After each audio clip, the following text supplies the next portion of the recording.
बेटा चलो स्टार्ट करते हैं।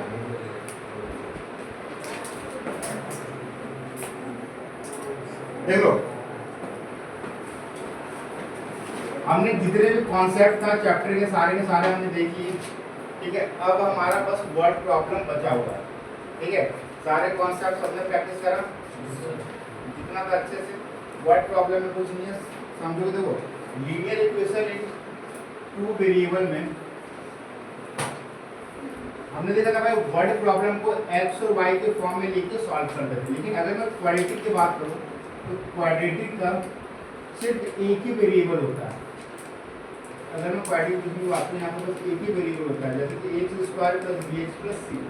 यहाँ पे बस एक ही वेरिएबल है, इनको जो सॉल्व करेंगे सिर्फ एक ही वेरिएबल मेरे को लेके चलना पड़ेगा। वहाँ पे हमने दो वेरिएबल लिया था एक्स और वाई, यहाँ पे बस x वेरिएबल के फॉर्म में या फिर y वेरिएबल के फॉर्म में सॉल्व करना पड़ेगा। तो उठाता हूँ भाई कि एनसीईआरटी एक्सरसाइज 4.1 का सेकंड क्वेश्चन, सिर्फ वर्ड प्रॉब्लम आज खत्म कर देना चाहता हूँ। देखो क्या कह रहा है, area of rectangular plot is 528 metre. यहाँ पे मेरे को गिवन है, यहाँ पे मेरे को गिवन है भाई एरिया गिवन है मेरे को 528 मीटर स्क्वायर। देवराज ने वीडियो देखे सर देख लिया लेकिन दो देखा ही नहीं पाया। 3 ने 4 बनाए थे, 4 ने 5 बनाए, कल अपलोड कर दिया था दोनों, कल अपलोड कर दिया। ठीक है देखो कि मेरे को भाई देखो यहाँ पे सबसे देखो भाई सुन कि क्या है कि रेक्टेंगुलर प्लॉट का एरिया कितना है 528 मीटर स्क्वायर। मतलब मेरे को गिवन है कि रेक्टेंगुलर प्लॉट, ठीक है। फिर कह रहा है कि the length of the plot is 1 more than twice its breadth। जो लेंथ है वो ज्यादा है किसे 1 more than twice its। देखो तो यहाँ पे ना हम ब्रेथ को x लेंगे तो लेंथ कह रहा है लेंथ इज 1 more मतलब x प्लस 1। फिर कह रहा है ट्वाइस इट्स ब्रेथ, मतलब ब्रेथ का कितना हो जाएगा ट्वाइस। अगर आपने ब्रेथ x लिया तो सिंपल लिखना 2x। इसको सॉल्व करते हैं। Let the breadth be x, तो लेंथ कितना हो जाएगा हमारा भाई 2x प्लस। समझ में आया कैसे है, साथ में आप क्वेश्चन पढ़ते भी चलोगे। आपको कह रहा है कि breadth the length is 1 more and twice its breadth, breadth का आपका ट्वाइस हो जाएगा, ठीक है। एरिया का फॉर्मूला क्या होता है भाई लेंथ इनटू रेक्टेंगल का। मेरे को गिवन है 528, लेंथ हमने लिया कितना 2x प्लस 1, ब्रेथ कितना हमारा है x है। सॉल्व करना आता है 528 equal to 2x square plus of x, और इसे सॉल्व करेंगे 2x स्क्वायर प्लस x, यहाँ जाएगा माइनस ऑफ 528 इक्वल टू 0। बड़े बड़े नंबर आ गए, सॉल्व करना आता है। हाँ जी, इतना नोट डाउन करो, मेरे को पहला क्वेश्चन सॉल्व करके दिखाओगे आप।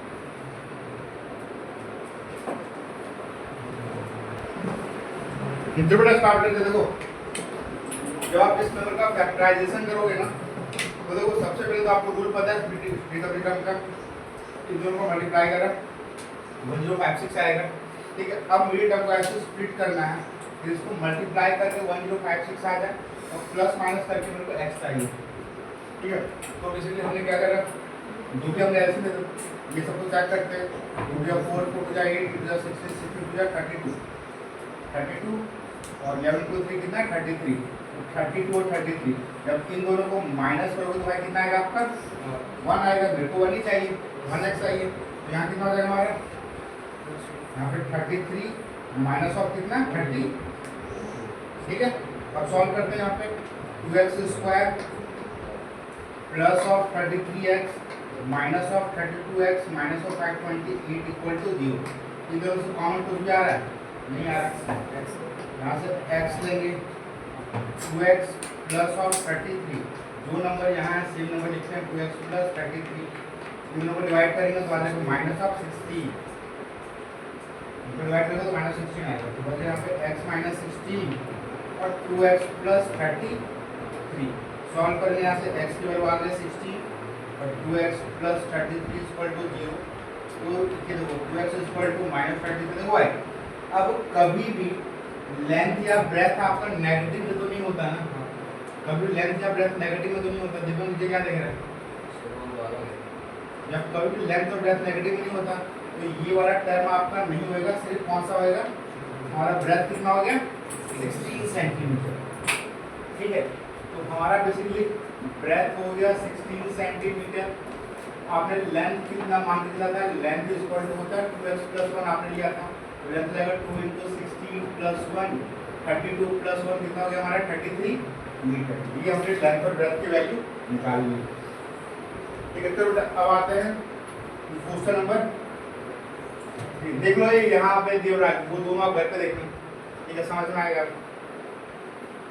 फिर देखो नेक्स्ट क्वेश्चन मैं करा रहा हूँ बेटा, यहाँ पे 7 बोर्ड के अकॉर्डिंग ये बस हमारे पास मतलब ये जितने भी बोर्ड हैं सारे बोर्ड के बच्चे आते हैं। स्टार्ट कर देखो बेटा, सेकंड वाला कह रहा है कि the product of two consecutive positive integer is 3। देखो क्या कह रहा है सेकंड में, अगर मैं पॉजिटिव इंटीजर की बात करूँ ना, सुनोगे, अगर मैं पॉजिटिव इंटीजर की बात करता हूँ साथ में कंसेक्यूटिव, बेसिकली कंसेक्यूटिव का मतलब क्या होता है, लगातार। ठीक है, जैसे 1 नंबर 2 है, 2 के बाद कौन सा आ गया 3। ठीक है, मान लो अगर आपने पहला नंबर 16 लिया तो नेक्स्ट नंबर कौन सा हो जाएगा 17। तो कंसेक्यूटिव का मतलब क्या होता है भाई, कंटिन्यू, लगातार। तो देख अब मेरे को नहीं पता भाई कौन से नंबर है, लेकिन लेट द यहाँ पे फर्स्ट नंबर भी यहाँ पे x, और सेकंड नंबर कितना हो जाएगा यहाँ पे x + 1। अब क्या कह रहा है भाई, अब क्या रहा है, इन दोनों का प्रोडक्ट कितना है 306 है, मतलब यहाँ पे x × x + 1 306।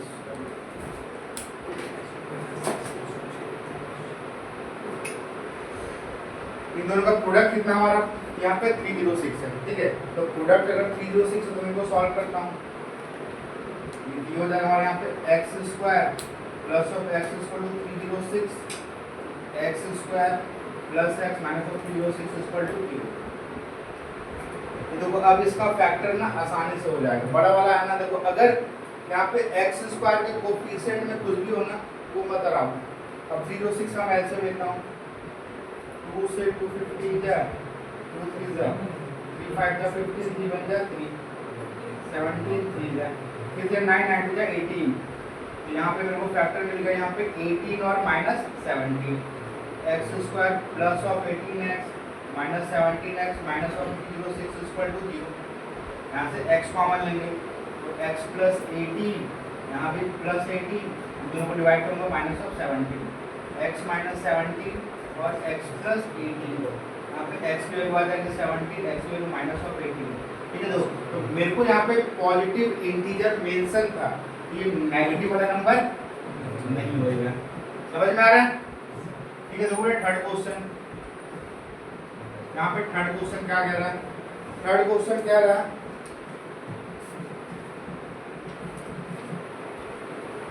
यहाँ देखो थर्ड क्वेश्चन कह रहा है कि Rohan mother is 26 year older than ही।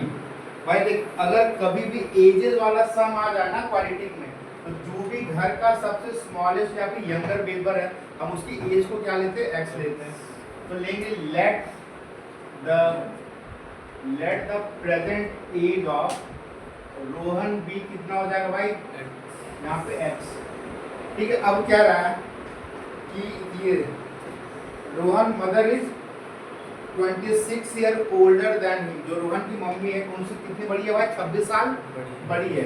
तो रोहन मदर इज कितना हो जाएगा, रोहन की भाई रोहन मदर इज कितना हो जाएगा हमारा x + 26। फिर क्या कह रहा है कि the product of their edges 3 years from now will be 360। मतलब भाई 3 साल बाद अगर मैं दोनों की एजेस का प्रोडक्ट करूं तो भाई हम निकालते हैं भाई 3 इयर्स फ्रॉम नाउ।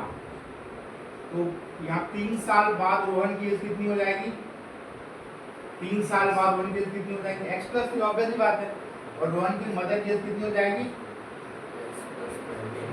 यहाँ पे x + 26 + फिर भाई अगर मैं आपसे पूछूं कि आपकी एज 3 साल बाद कितनी हो जाएगी, क्या करोगे, +3 कर दोगे। यहाँ पे हमने सेम करा, यहाँ पे हो गया x + 29। फिर कह रहा है कि अगर मैं दोनों की एजेस को अब अगर प्रोडक्ट करता हूँ तो कितना आता है 360 तो भाई आपको बताना है कि रोहन की मम्मी की अब तो सॉल्व हो जाएगा। यहाँ पे x into x यहाँ पे x square plus of 29x plus 3x से 29 है 9 से 27 3 to 6 यहाँ पे 87 इक्वल टू 360 सॉल्व करेंगे भाई x square plus of 32x plus minus of 360 solve करके कितना रहा ये 360 में से 11.5 कितना बच रहा है सॉल्व करके सॉल्व करके कितना आ रहा है 360 माइनस 87 करूं 360 माइनस 87 277 आ रहा है क्या 10 आते तो 7 8 7 15 वही आ रहा है 277 आ रहा है 277 इक्वल टू 0 ठीक है भाई आ गया ना 277 इक्वल टू 0 क्या हुआ सर 10 - 7 3 होगा ना सबसे लास्ट में। हां जी 10 - 7 73 वेरी गुड अभिनव ठीक है 5 8 7 15 ठीक है अब तो ठीक है ना 7 10 8 7 ठीक है तो बड़ा देखिए यहाँ पे अब वापस से ना इसको मैं फैक्टराइजेशन मेथड से सॉल्व करता हूँ 273 कैल्शियम लेंगे 273 कैल्शियम लोगे तो 3 9 जा 27 3 1 जा 3 13 से 91 किसके टेबल में जाएगा 13 3 का 13 13 से 91 13 into 7 भाई देखो मेरे को लेके आना है 32 तो भाई साथ ही 21 प्लस 13 कितना आ रहा है नहीं आ रहा है ठीक है 40 माइनस 7 30 समझ 21 नहीं आ रहा है 39 माइनस 7 कितना आ रहा है 32 हाँ तो ठीक है नंबर कौन सा हमारा बन गया 39 और 7 समझ में आया 39 और 7 आ गया सॉल्व करेंगे इसको x square plus of 39x minus 7x plus 273 equal to 0 यहाँ से x कॉमन लेंगे x प्लस 39 यहाँ भी x प्लस 39 दोनों को डिवाइड करेंगे इधर माइनस ऑफ 7 यहाँ पर माइनस आ जाएगा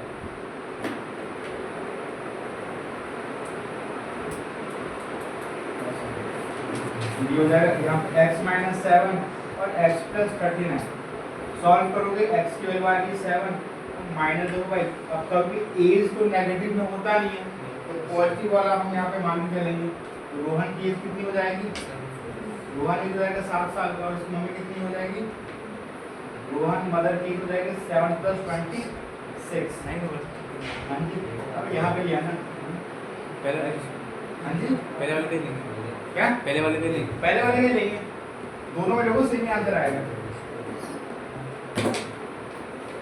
देखो 7 से 13 मतलब 33 तो उसकी मम्मी 33 साल की और रोहन कितने साल का है 7 साल का ठीक है इसको जल्दी से बेटा नोट डाउन करोगे आप लोग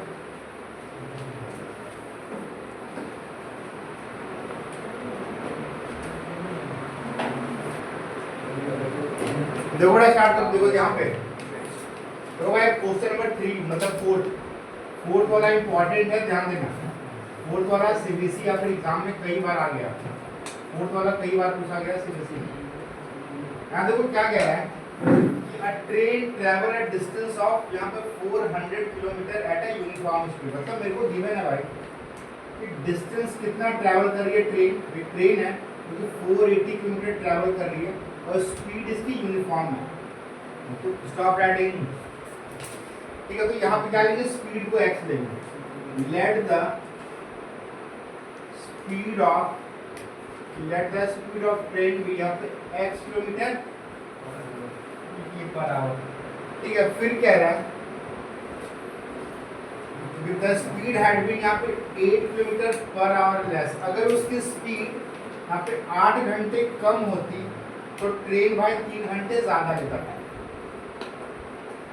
समझ में आया एक ट्रेन है जो कि 480 किलोमीटर पर आवर की स्पीड से चल रही है ठीक है फिर सेकंड कह रहा है कि अगर ट्रेन की स्पीड यहाँ पे 8 किलोमीटर पर आवर कम होती है तो वह टाइम कितना लगता है 3 घंटे ज़्यादा तो जब कभी भी ऐसा इक्वेशन हो या स्टेटमेंट हो तो जितना भी ना वर्ड प्रॉब्लम तुम टाइम के फॉर्म में लिखाएं ठीक है टाइम के फॉर्म देखो अब टाइम के फॉर्म में कैसे लिखाएंगे भाई कि आपको पता है भाई speed is equal to distance upon speed equal होता है डिस्टेंस अपॉन टाइम, ठीक है। तो अगर speed is equal to distance by time है तो स्पीड कितना आपने यहाँ पे x लिया है और डिस्टेंस कितना भाई यहाँ पे 480, तो टाइम t है, तो यहाँ पे टाइम की वैल्यू आ जाएगी यहाँ पे 480 बाई x, करेक्ट है। तो पहला टाइम। फिर करा कि अगर ट्रेन की स्पीड देखो डिस्टेंस तो सेम होएगा ना, डिस्टेंस मान लो अगर मेरे को 5 किलोमीटर ट्रैवल करना है, ठीक है। अब अगर मैं 2 किलोमीटर की स्पीड रखूँ यहाँ पर आगे तो मैं पहुँचूंगा यहाँ पे 1 घंटे में। अगर मैं स्पीड कम कर दूँ तो टाइम तो मेरा ज़्यादा रहेगा, ऑब्वियस बात है। डिस्टेंस में कोई चेंजेस आ रहा है नहीं आ रहा, तो सेकंड स्टेटमेंट कह रहा है कि अगर ट्रेन की स्पीड 8 घंटे कम होगी, हमने यहाँ पे x माइनस 8 कर दिया, कोई दिक्कत समझ में आया? डाउट है? डाउट है यहाँ तक? पक्का? ठीक है। देखो अब इसको इक्वेशन का नाउ अब सॉल्व करते हैं। यहाँ कितना हो जाएगा, यहाँ पे 480 माइनस एक्स कह रहा है कि अगर ट्रेन की स्पीड इतना कम होता तो ये टाइम कितना ज़्यादा लेती, 3 घंटे ज़्यादा। तो भाई 3 घंटे टाइम को ओरिजिनल से ज़्यादा लेती ना, original time plus 3 will be equal to ये 480 बाई एक्स माइनस 8। टाइम 3 घंटे भाई किससे ज़्यादा लगता है, तो ओरिजिनल स्पीड है तो उससे ना। समझ में आ रहा है? डाउट है? ये वाला अच्छे से करोगे, सीबीएसई में कई बार पूछा गया, जितने भी टेस्ट दोगे ना ये पेपर तो आए हैं। इसको सॉल्व करते हैं भाई, सॉल्व करते हैं 480 बाई एक्स, तो यहाँ पे आ जाएगा 480 बाई यहाँ पे x minus 8 equal to time जाएगा तो माइनस ऑफ 3। कोई दिक्कत? ये वाला सॉल्व करना आता है सबको। यहाँ पे एक्स इंटू एक्स माइनस 8 480 हो जाएगा भाई 480 into x minus 8 minus of यहाँ पे 480 एक्स, ठीक है। अब अगर इसको सॉल्व करूँगा तो यहाँ पे 480 एक्स माइनस ऑफ 8 0 64 8 को 32 32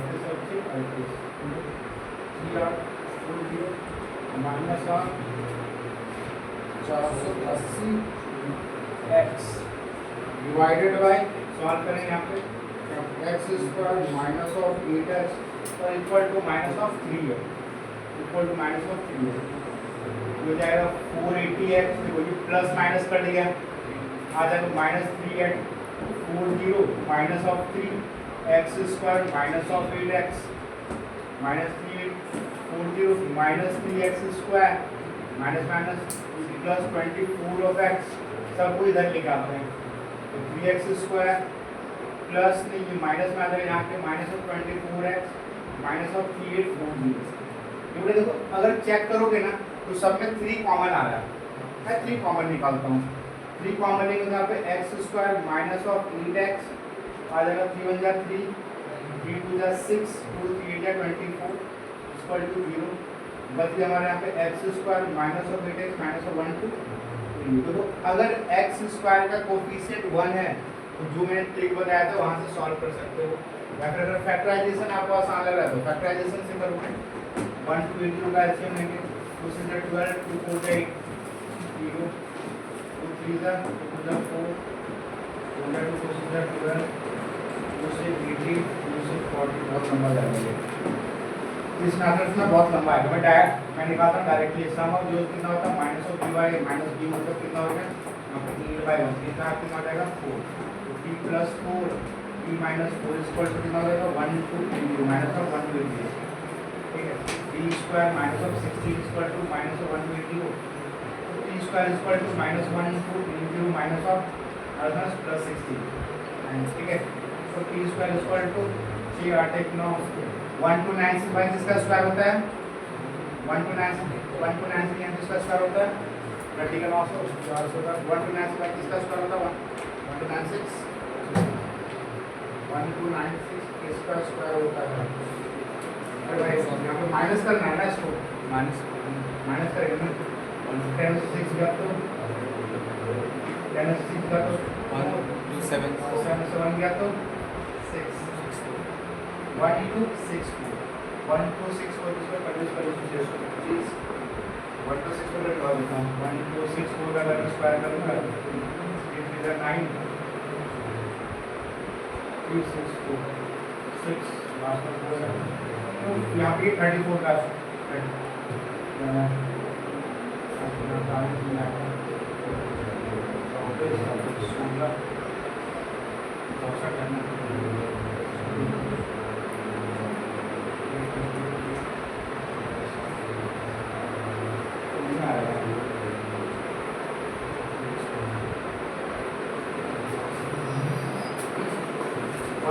करना तो मुझसे एक बार कहीं करते तो नहीं रहेगा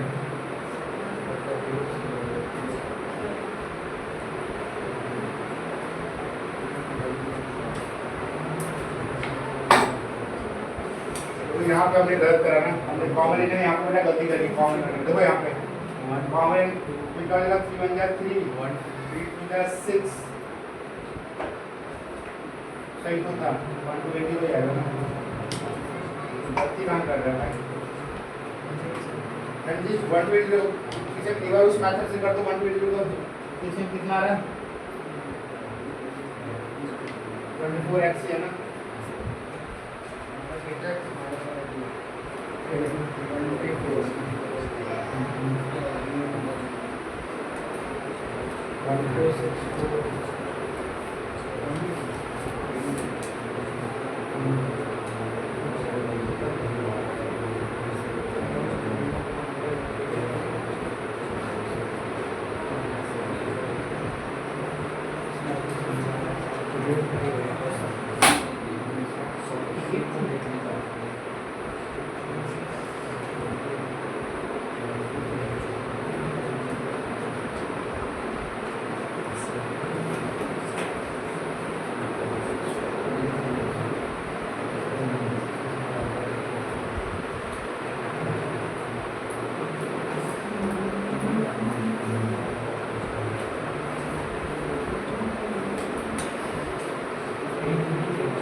1296 का आ रहा है 1 to 96 का आ रहा है तो 1280 का नहीं है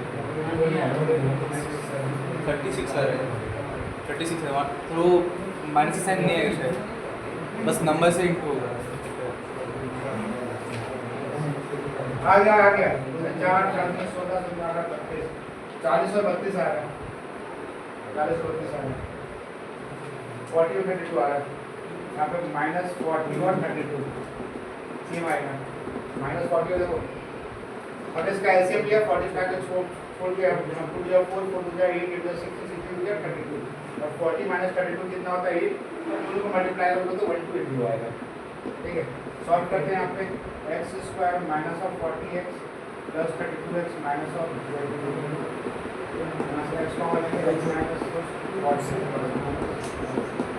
प्लस और 32x x + 32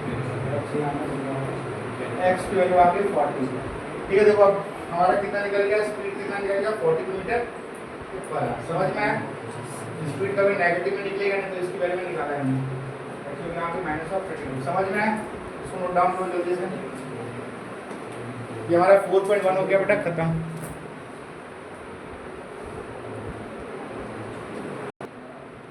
रब कर दूं चलो भाई रब करता हूँ हमारा 4.1 एनसीईआरटी का हो गया खत्म ठीक है अब स्टार्ट करेंगे 4.2 रब कर दो ना तो बेटा अब स्टार्ट करते हैं 4.2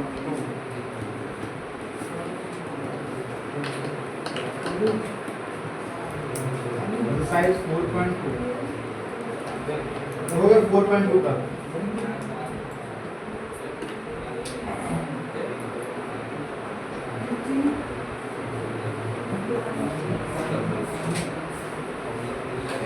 चलो देखो 4.2 का पहला क्वेश्चन 4.1 हो गया खत्म 4.2 का फर्स्ट क्वेश्चन कह रहा है find two number whose sum is 27 and product is 182 ये देखो यहाँ पे दो ऐसे नंबर बताओ कि जिनका सम 27 है और जिनका किसमें प्रोडक्ट कितना भाई 182।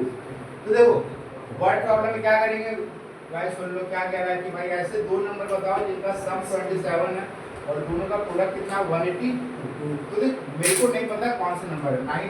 तो देख भाई मान लो अगर ये दो नंबर का सम ये 4 है, तुमने पहला नंबर अगर 1 लिया तो नेक्स्ट नंबर कौन सा हो जाएगा 3। बेसिकली आपने करा क्या, ये 3 आपने बताया कैसे, आपने 4 - 1 करा, 4 - 1 करा। तो अगर मेरे को ये दोनों नंबर का सम 27 गिवन है, अगर मैं पहला नंबर x लूं तो सेकंड नंबर को 27 - x लिख सकता हूं। समझ बात पे हाथ उठाओ, ठीक है। तो सेम लूंगा भाई फर्स्ट क्वेश्चन में लेट द यहाँ पे फर्स्ट नंबर की x, तो सेकंड नंबर कितना हो जाएगा हमारा 27 - x। तो सब कह रहा है भाई दोनों का प्रोडक्ट कितना हो जाएगा, दोनों का प्रोडक्ट आपका है 180।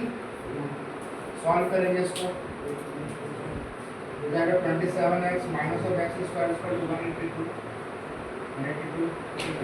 यहाँ पे आएगा x² - 27x + 182 = 2।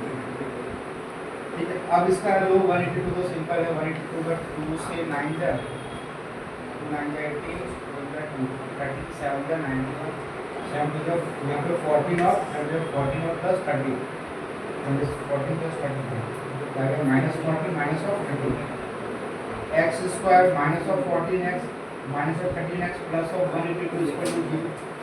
x के लिए जाएगा यहाँ पे x - 40 और x - यहाँ पे x - 40 - 13 आ जाएगा, x - 13 आ गया और x - 14 आ गया। या तो 13 हो सकता है या फिर 14 हो सकता है। समझ में आया, जल्दी से लिखोगे भाई।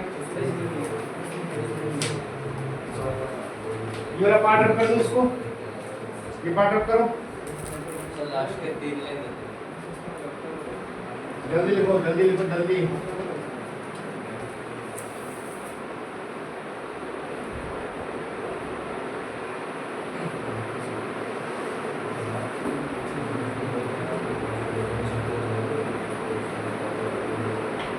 जल्दी करो भाई जल्दी जल्दी, ये रख कर दो। अब तो बेटा नेक्स्ट क्वेश्चन 4.2 का नेक्स्ट क्वेश्चन करते हैं।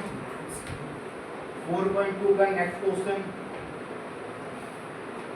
देखोगे, 4.2 का ना सेकंड क्वेश्चन, 4.2 का सेकंड क्वेश्चन क्या कह रहा है, 4.2 का सेकंड क्वेश्चन अपने बुक में देखोगे क्या कह रहा है भाई कि फाइंड टू कॉन्जिक्यूटिव या positive integer sum of which square is 30। देखो भाई कि अगर मैं कॉन्जिक्यूटिव या पॉजिटिव इंटीजर की बात करूं, लेंगे लेट द फर्स्ट नंबर भी x और कॉन्जिक्यूटिव नंबर बताया भाई, सेकंड नंबर कितना हो जाएगा हमारा x +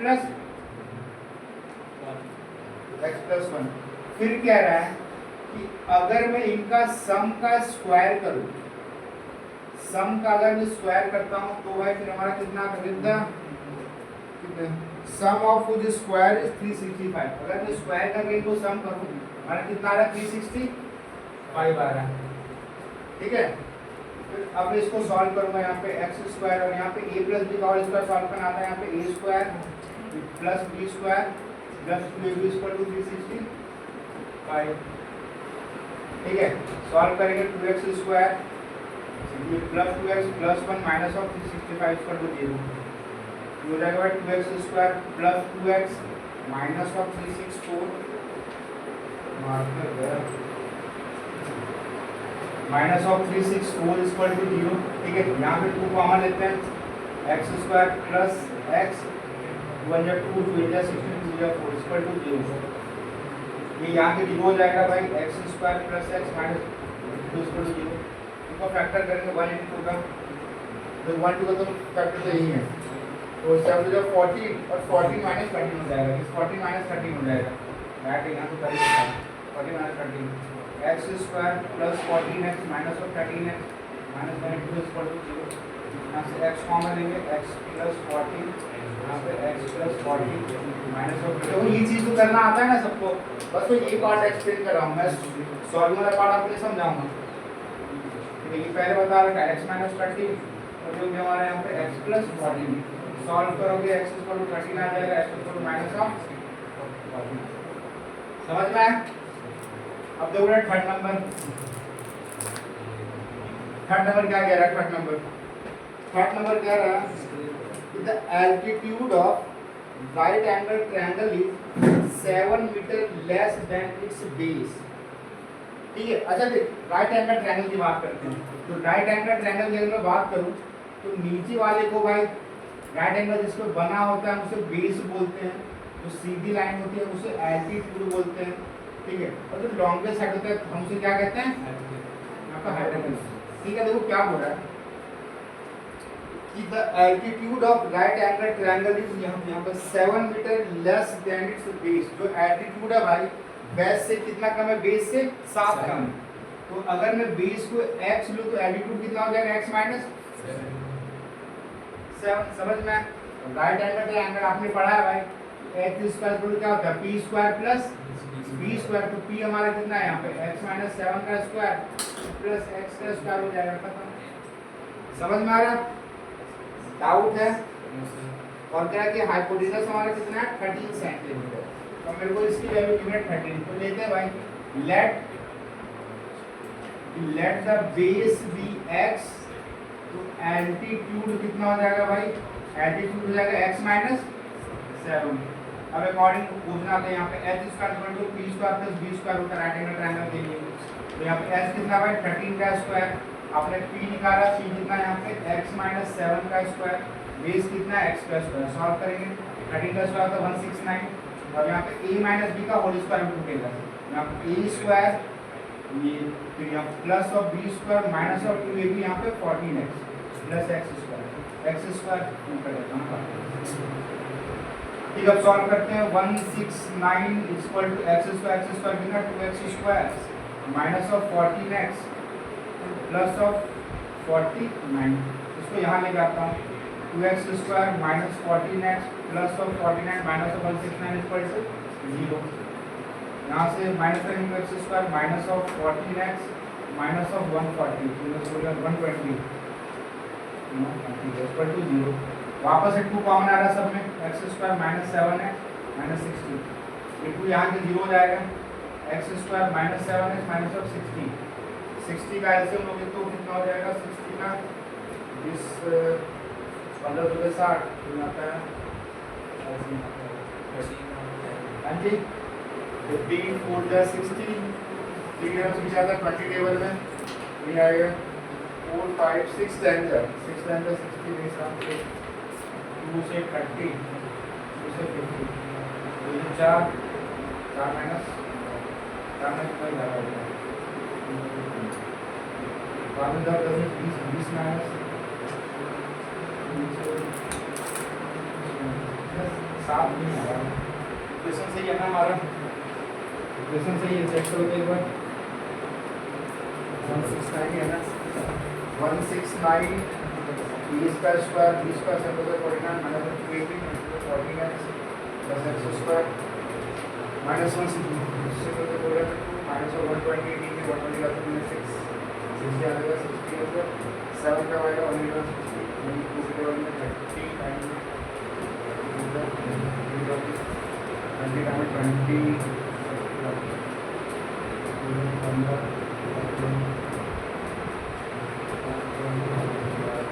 12 और 5 माइनस 12 और 5 x square minus 12x plus 5x minus 60 x common लेंगे x माइनस 12 यहाँ पर आ जाएगा प्लस ऑफ 5। आगे हमारे यहाँ पे x plus 5 x minus 12 solve करोगे x equal to minus 5 x square कितना आ जाएगा 12 ये 12 लोगे। समझ में आया? डाउट है इसको नोट डाउन कर दो जल्दी से।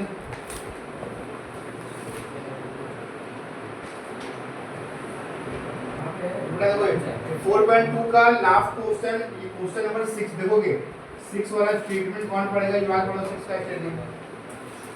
A cottage industry produces a certain number of pottery articles in a day. आराम से भाई आराम से, और फिर से बोलो। A cottage industry produces a certain number of certain number of pottery क्या कह रहा है? Cottage industry produces a certain number of pottery articles in a day. ठीक है, कॉटेज है भाई, कॉटेज फैक्ट्री देखो, कॉटेज इंडस्ट्री है भाई, मतलब एक दिन में सर्टेन पॉटरी को बनाती है, सुनोगे, एक दिन में सर्टेन पॉटरी बनाती है। फिर कह रहा है कि ऑन अ पर्टिकुलर डे, मतलब सुनोगे, एक कॉटेज इंडस्ट्री है जो कि मतलब किसी दिन भाई कि मतलब इतने पॉटरी का मतलब एक पॉटरी बनाने का उसका काम है। कि फिर कह रहा है भाई कि आप किसी दिन जो कॉस्ट ऑफ प्रोडक्शन है ना वो कितना होता है भाई, वो नंबर ऑफ पॉटरी से ट्वाइस आपका ज्यादा होता है और आपके यहाँ पे 3 टाइम स्टेटमेंट पढ़ दो, क्या बोल रहे हैं, pottery articles in a day. It was observed that on a particular day the cost of production of each article was 3 more than twice of article, मतलब जो cost of production है वो आपका यहाँ पे 3 ज्यादा है कि जितने नंबर ऑफ पॉटरीज है, जितने नंबर ऑफ पॉटरीज है उससे कॉस्ट ऑफ प्रोडक्शन आपका ज्यादा है। तो देखो इसको क्या लेंगे, सुनोगे 6 वाले को, 6 वाले लेंगे भाई, let the number of pottery भी कितना हो जाएगा x and cost of production कितना हो जाएगा भाई, कह रहा है भाई 3 ज्यादा है, 3 ज्यादा मतलब x प्लस और कह रहा है ट्वाइस, ट्वाइस का मतलब 2x प्लस 3। अब तो भाई जितना भी प्रोडक्शन होएगा नंबर ऑफ पॉटरी और दोनों को मिलाओगे तब तो जाके मतलब प्रोडक्शन होएगा, इन दोनों का प्रोडक्शन के लिए जाके मल्टीप्लाई करेंगे, x * 2x + 3 इक्वल कितना आ जाएगा हमारा, कितना की मैंने 90। आपको बताना है कि उस दिन पॉटरी का कितना प्रॉफिट हुआ, ठीक है, तो दोनों को मल्टीप्लाई करके भाई कितना आएगा निकाल देंगे, सॉल्व करते हैं, हो जाएगा 2x² plus of 3x equal to 90, 2x² plus 3x minus of 90 equal to 0। Multiply करो 90 टू द 180, 180 का एलसीएम लेंगे, बाकी को ले जाना है 180 का आता 15 × 12 आता 1 यहाँ पे 180, तो 15 और -12 हो जाएगा, 2x² plus of 15x minus 12x minus of 90 equal to 0। तो से कॉमन कितना आ रहा है, 2x आ रहा है, 2x सिर्फ x आ रहा है, 2x प्लस 15 ये हो जाएगा हमारा 2x प्लस ऑफ 15 माइनस कितना आ जाएगा, -6 माइनस ऑफ 6 और यहाँ पे x -6 तो आएगा 2x प्लस 15, तो यहाँ पे x की वैल्यू आ गई 6, x की वैल्यू -15/2। समझ में आया, ये हो गया भाई 4.2 के वर्ड प्रॉब्लम खत्म। ठीक है, अब स्टार्ट करेंगे 4.3 का। सुनो बेटा भाई, स्टार्ट हुआ ना, तो कई बार एक बार होता लास्ट के लास्ट जब पहले बनाता था एक बच्चा स्टार्ट करना है बोलेगा पूरी क्लास में, वो कैमरे मोड में रखा था, मोड में लगाना चेक करना, ठीक है ना।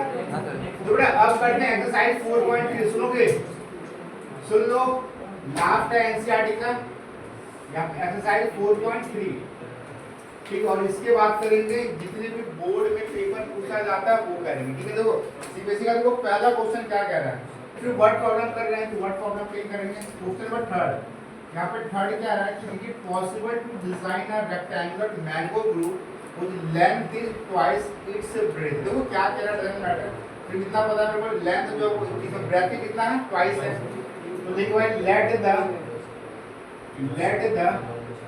ब्रेथ बी x, तो लेंथ कितना हो जाएगा, ट्वाइस से कितना हो जाएगा 2x, और क्या रहा भाई, तो रेक्टेंगुलर ग्रुप है तो रेक्टेंगल का एरिया कितना होता है, लेंथ इनटू ब्रेथ है भाई, x into 2x will be equal to कितना, यहाँ पे 800 है, तो 2x² इक्वल टू 800, ठीक है, x² इक्वल टू 800/2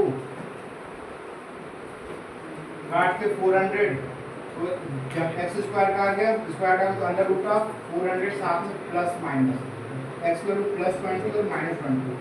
वैसे कभी भी साइड तो नेगेटिव में होता नहीं है, माइनस वाला नहीं होगा फिर प्लस वाला होगा, ठीक है। फिर आते देखो 4th नंबर क्या कह रहा है, 4th नंबर सर ओके, तो मैंगो ग्रुप वहाँ का फार्म बोलेंगे, हाँ जी बेटा, फार्म के एरिया में अगर कुछ भी होता है, हाँ फार्मिंग का एरिया में तो अपने को उतना क्या देखना, जैसे पॉटरी का मतलब फुल पता है।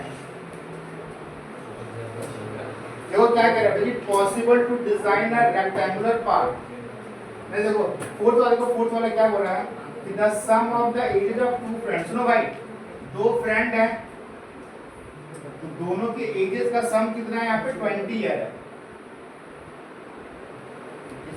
तुमको इतना मालूम है कि 20 मिनट से मैं देख रहा हूँ। डंडा क्या है मेरा?